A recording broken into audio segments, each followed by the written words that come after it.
Hey guys, welcome back to Minute Watch, or welcome to Minute Watch. My name is Kurt, and this is the Seiko SARY055. It's part of Seiko's Presage line, and it's made in Japan.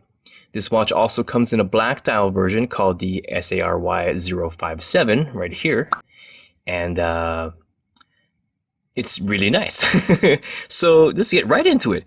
This uses Seiko's in-house 4R36A automatic mechanical movement, runs at 21,600 beats per hour, employs 24 joules, and has a power reserve of about 41 hours. It's anti-magnetic to 60 Gauss, and has a rated accuracy of -35 to +45 seconds per day. I've been getting about +8 per day since I've got it, which is pretty good. It's pretty good. The movement is hackable and windable, so I will pull the crown all the way out, and you will see the second hand stop moving. And of course, it is windable, so that's really good. Covering the dial is a sapphire crystal. The dial is very clean, as you can see there. It just says Seiko and automatic in the middle of the dial, so it's very clean. The indices are polished. I don't know if you can see that, but the indices are polished. Later on in the beauty shots, you'll be able to see all the things I'm talking about, but they're polished. The Delphine hands, as well as the second hand, are heat treated to a dark blue. You cannot see that in this light, but they're heat treated to a dark blue. Subtle, lighter hues of blue will be seen in certain lights. The date wheel has a white background. You can see that white background. And okay, get that here. There you go. And and the day is in English and Japanese. I am keeping it on Japanese because I just think that looks really cool, and I'll learn the days of the week. So it's really cool. You want to see all the days? Oops. Let's just cycle through all the days here. There you go. So Saturday, Sunday, Monday. That's really cool. Tuesday. Ooh, I like that. Wednesday, it's kind of, I don't know, it's like a split. Thursday, that's really cool. I like Thursday. Friday is really rad. I like Friday. And back to Saturday. Saturday is really cool. Okay, anyway, that was real dumb. But yeah, so I really like that Japanese day, and I'm gonna keep it on that. The white dial itself has a sunburst pattern. You cannot see it in this light, but you will see it in the end shots. It makes the sunbursting almost makes it look silver in appearance. It's very nice. The chapter ring also has a metallic look to it. I don't know if it's painted or if the plastic itself is metallic, but it also adds to the overall visual presence. And guess what? It's perfectly aligned. Can you see the chapter ring and the indices, the 12 o'clock index? It's pretty much perfectly aligned as far as my face can tell, which is pretty rare with the Seiko world. Wow.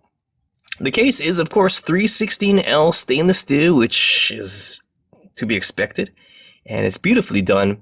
The combination of extremely well done brushing on the sides, and on the top of the lugs right here, and as well as the polishing on the top of the case, the bezel, and underneath the case gives it a really nice multifaceted look. It looks really shiny. It has a multifaceted luster. It's like a jewel.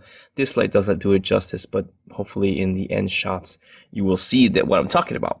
The crown is signed with Seiko's big Super S. I like that S. It reminds me of like Superman. I don't know why. It's also not a screw down crown, but it does have a nice little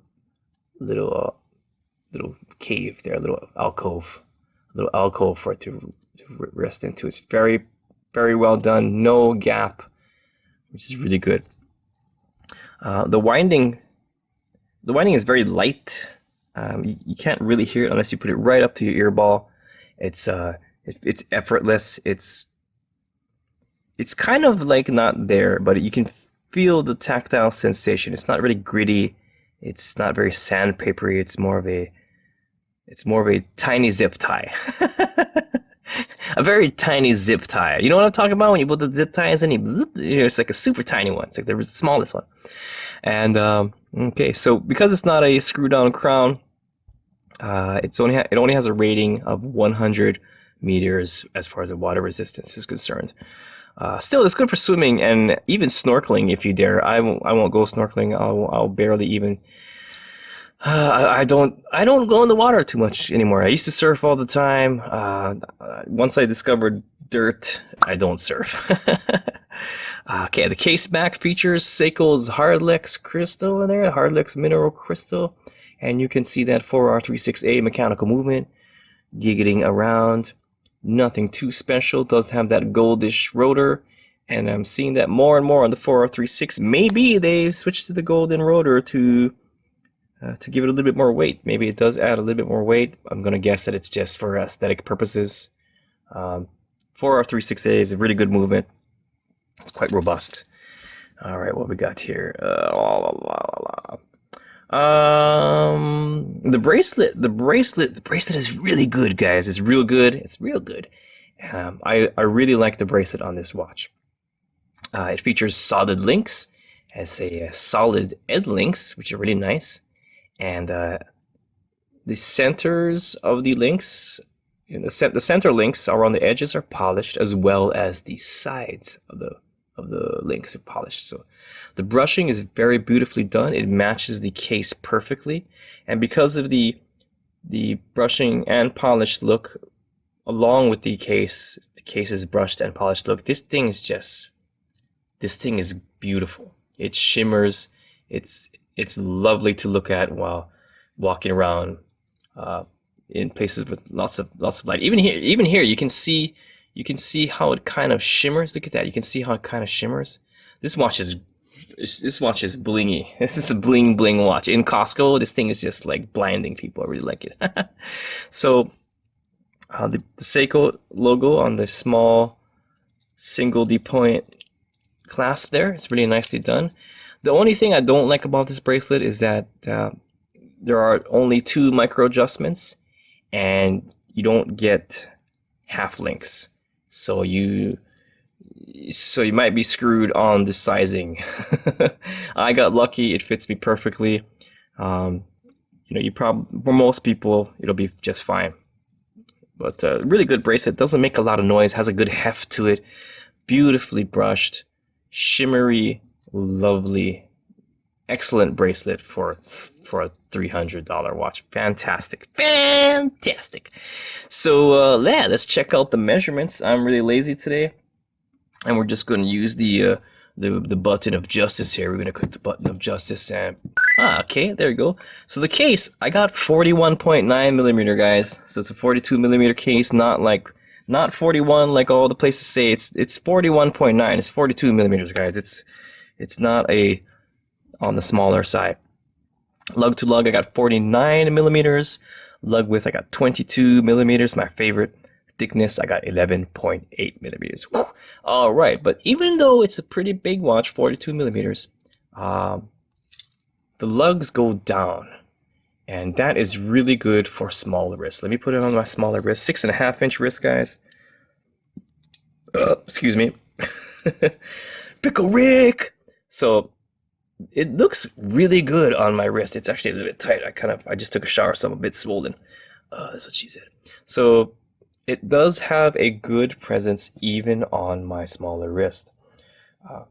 As you can clearly see, it doesn't stick out too far. It's big, but it's not real like big. It's not like a monster.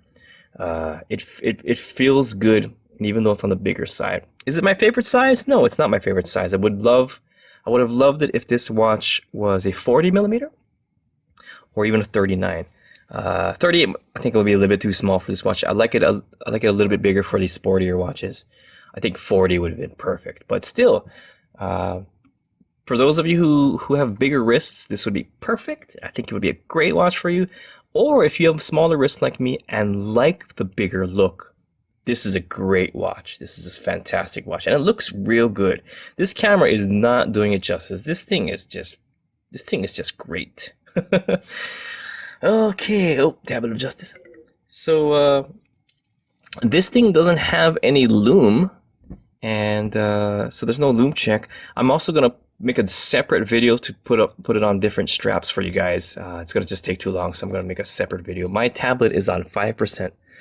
Played too much Fallout Shelter and Clash of Clans. So yeah, look forward to that second video. And yeah, so in conclusion, wait, let's get Uncle Jimmy here. Uncle Jimmy, hey, Uncle Jimmy. Hey, what's up? What do you think about this Seiko SARY055?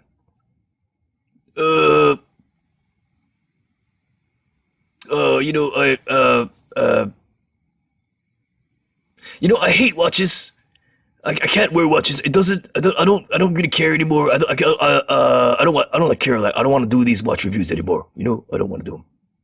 Oh wow. Okay. Well, what do you want to do, Uncle Jimmy? I want to be a regulator. A regulator? Regulator. What's that? You know, somebody who regulates. You know, somebody regulates. He wants to make you famous. Oh, you took my line. Oh man, sorry guys. you suck at doing puppet stuff.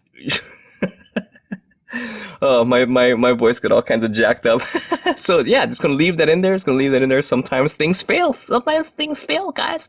But Uncle Jimmy wants to be a regulator. I don't know what that means, but yeah, I want to make you famous. Okay, shut up. Anyway, in conclusion, I got this watch because of the review I did on my friend's SARY053, which I really liked.